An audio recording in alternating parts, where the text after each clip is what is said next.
Hi, I'm Rachel Gilley. I'm the CEO of Clarity, and we're a digital marketing and communications agency. We're also the media partner for the third year of the Next Web. And I'm absolutely delighted to welcome Xander de Buisonjé to the stage. Xander is the CEO at Breggz, which is the world's first fully wireless custom in-ear computer. It's a new type of hearable that combines groundbreaking sound quality, aesthetics, and experience.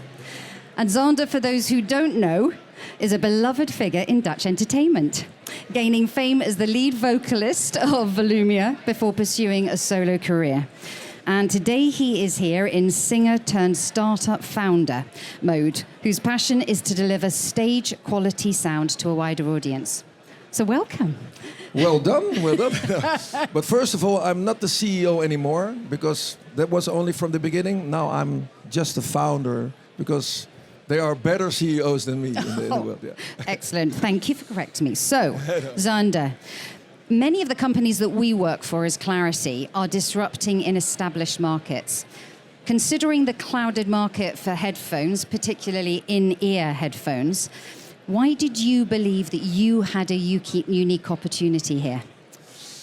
Yeah, I was always wondering when I'm on stage why I have artists all over the world have the access to this incredibly good sound if you're on stage, and why isn't this available for the consumer markets? And we know nowadays that the hearable market, so let's call an in-ear device earbud a hearable.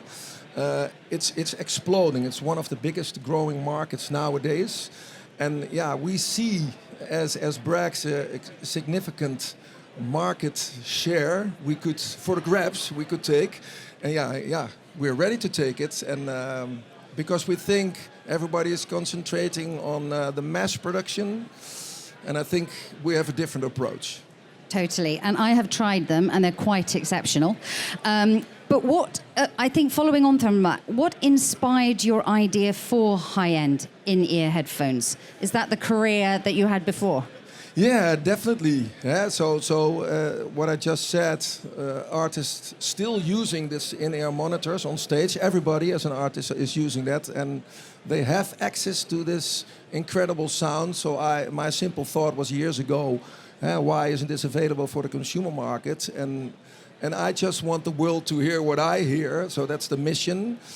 And I couldn't understand why record companies and artists from all over the world spend a lot of money in big producers to make their record sound as great as possible, and then in the hearable market, you're going to listen to this song on crappy devices. It doesn't make sense to spend so much money. So as an artist, you want, if you write a song and you make the song as good sound-wise in the studio, you want everybody to hear it this way, the way you've meant it. So that was the big goal. The inspiration behind it. Yeah. When a company is looking to bring a product to market, a lot of work is done in the R&D phase. What market gap through the R&D phase that you had did you identify, and how does your product effectively address that market gap? Yeah, we noticed, and I think everybody can do this in this hearable market, that everybody is focusing on quantity. You know, it's a mass production market, so everybody wants to sell as many devices as possible, and yeah, that comes at the expense of quality. It goes so.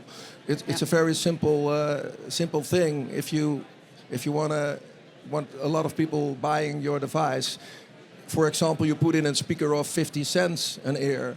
So we Breggz, we thought we don't want to compete with the Apple AirPod Pros, because it's a very good product. We won't say any bad thing about it, but you also don't want to be in the same market because they blow you away.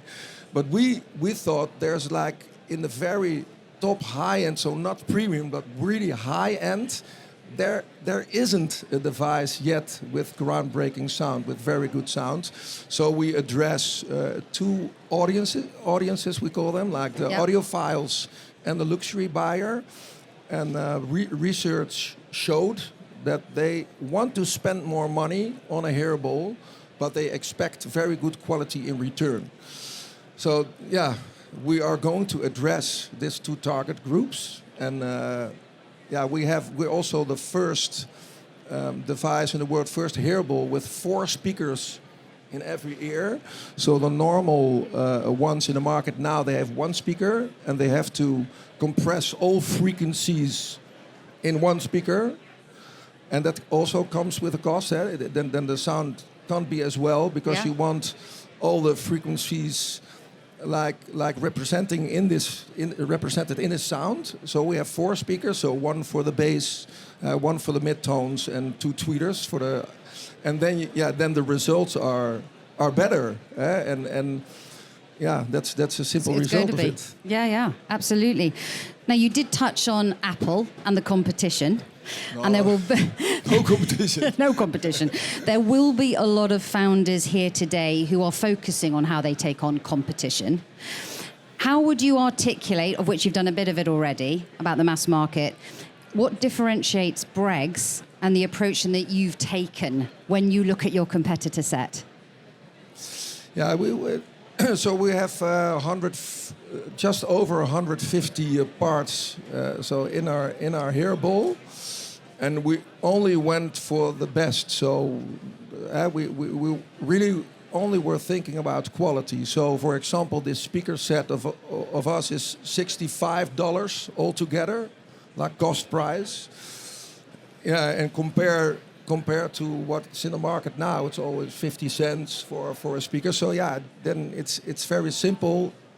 Obviously, you get a very higher price, but we think people are willing to buy higher quality, and there isn't a player in the market yet like that. So we're not only talking about this groundbreaking sound, we also want it to look good, because still 90% of this hearable market is men who are buying it, and from Apple it's 80%. So maybe because women don't find it very attractive how they look.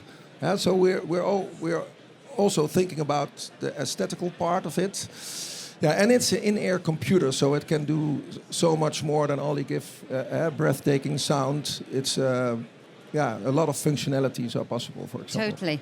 I mean, that's one of the things that I just loved. The name that you'd given the product was the first in-ear computer. You know, it's too basic. Marketing. That's it. I mean, it's true. Too basic to call it earbuds. So how did that idea originate? Was it 1 or 2 people in a room? Was it a mass group of people brainstorming it? Was it obvious that's what you wanted to create? Yeah, actually we thought that normally it's an in-ear monitor, and we thought it was not as good, you know, because it is a computer. So we worked together with Ear Micro in Kansas City, and they developed our Breggz together with us. And I think Barrett is his first name. I think he came up with the idea to call it a computer. I don't know anymore, and it's not important. No. But with 150 components, that is exactly what it is. Yeah, it's very. It was pretty challenging. The road so it's now 4 years ago in the Corona period, when all my concerts, there wasn't anything to do, so I didn't want to sit down in a corner and only being negative. You know, I wanted to have something positive on my mind. So that's why we started this. Brilliant. We first met you at CES in Vegas in January. Now, that was quite the event for you, premiering the prototypes for the first time. Do you want to just explain who visited you and how they were received? Yeah, this was crazy what happened over there, because we are a small company, we're a startup, we come from a small country, we go to this big Las Vegas CES with the Dutch government. We went there, so we really didn't know what to expect. And just before we went there was somebody from the government call us. You don't want to work with the media woman? And we said, no, it's $5,500. It's a lot, you know. Don't want to spend our money too easy, and also from our early angel investors. But she said, you have to do it. $5,500 is nothing for what results she normally gets. And that was true. So we said, okay, we do it. And first we had Forbes magazine, and with like a crazy reach. We are here with 70 million people in this country, so this reach was huge. Like tens of millions. And then that was like a kind of snowball that was rolling from that point. And then now we had 114 placed articles. We had the big tech reviewers doing reviews about a product. Also TechCrunch, like the biggest. Yeah. He was at our stand. We didn't even know how he looked like, so he was there. And afterwards, he wrote, "I really wanted to hate this $2,000 new AirBuds," and and it's what he wrote. I thought my fellow companions, my Apple AirPods, were pretty decent, but after hearing these Apple, I found out that they were utterly garbage. He wrote it. I'm not saying this, but we thought, huh? And everybody came to us and was celebrating and was saying, "Hey, good for you guys." And we thought, okay, who is TechCrunch? So everybody. So you didn't even know we didn't even know a little bit. Some of us did know, but I didn't even know. And then the Best Buy, like the big tech shop, you have 4,000 companies and 1,500 startups at the CES, and they pick out 7 who they think is a Best Buy, and we were there too. Yeah, so then we got crazy, and I had on the second day I had a podcast with a blind a podcast host from Canada, and he started this interview telling us from how did you guys find the holy grail of IEMs to put 4 speakers in every ear because there's so less space. Yeah. And he said, I think everybody should buy one. So we thought, okay, this is really going well. This is crazy. What a response. But Amazing. As Dutchies, we always stay with both feet on the ground, keep on working.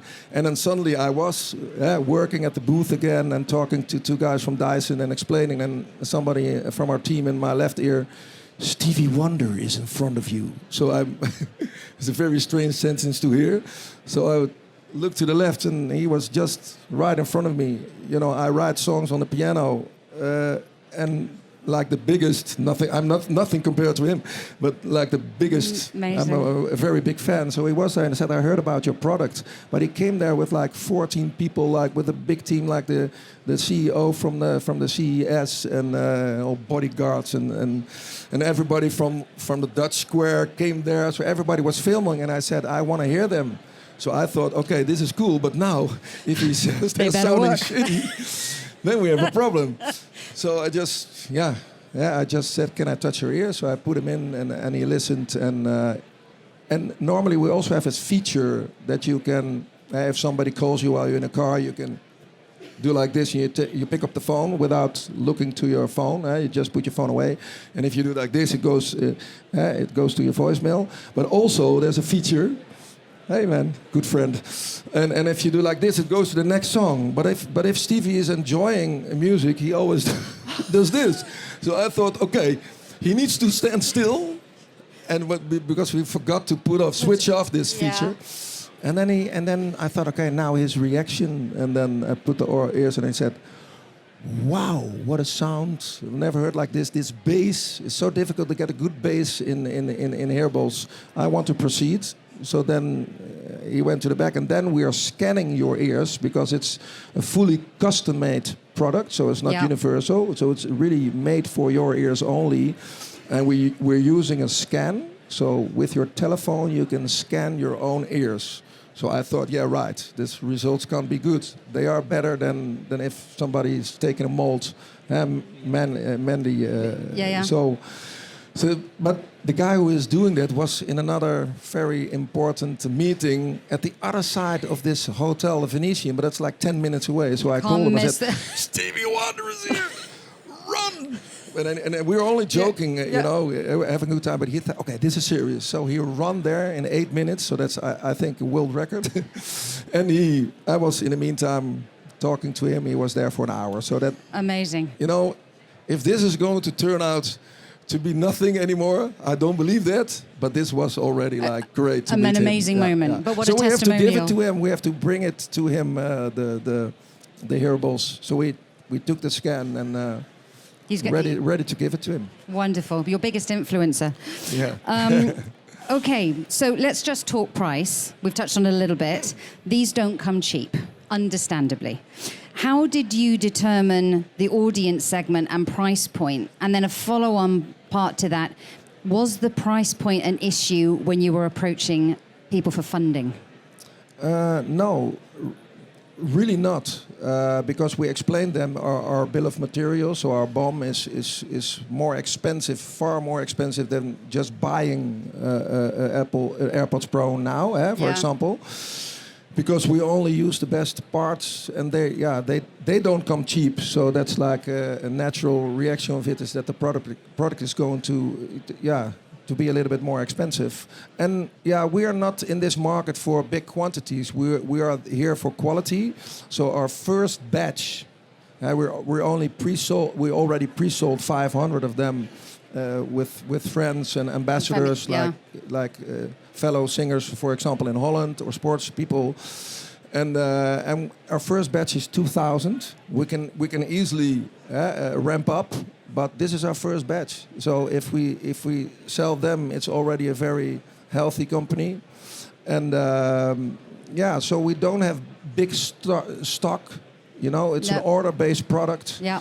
So I think it's very sustainable because we have it's a custom-made product, but the inside we want it to be that it's easily. They're like universal, because else somebody has to put everything in the ear every time. Every time. So that's our pebble, our patented pebble to put in. So it's not a problem. No, it's not a problem. But there's too much to tell about it. It's been a long journey, but we fantastic. We have a good feeling about it. Yeah, definitely. So the future for Breggz. Do you have a growth strategy in mind? Is there anything you can share with us that isn't confidential at this point? No, I think it's very important to stay focused and really. Now we're going to roll out in Q4 of this year, so in a few months. The production is set up now, and we're first only going to concentrate on the quality. We are almost making the first 50 pilots, so also friends and early adapters and early ambassadors are going to test them out. You know, also the ear scan. And we need the feedback to make the product even better. Yeah. And then we're focusing on first Holland and then Europe. And, fantastic. And later on in Q1, we want to roll out in the US. And that's going to be a big, that's big. going to be a big thing. Big thing. Yeah. Fantastic. Wonderful. So I know that you're going to be walking the floor after the event, and you can just hear the buzz. It's been an amazing event.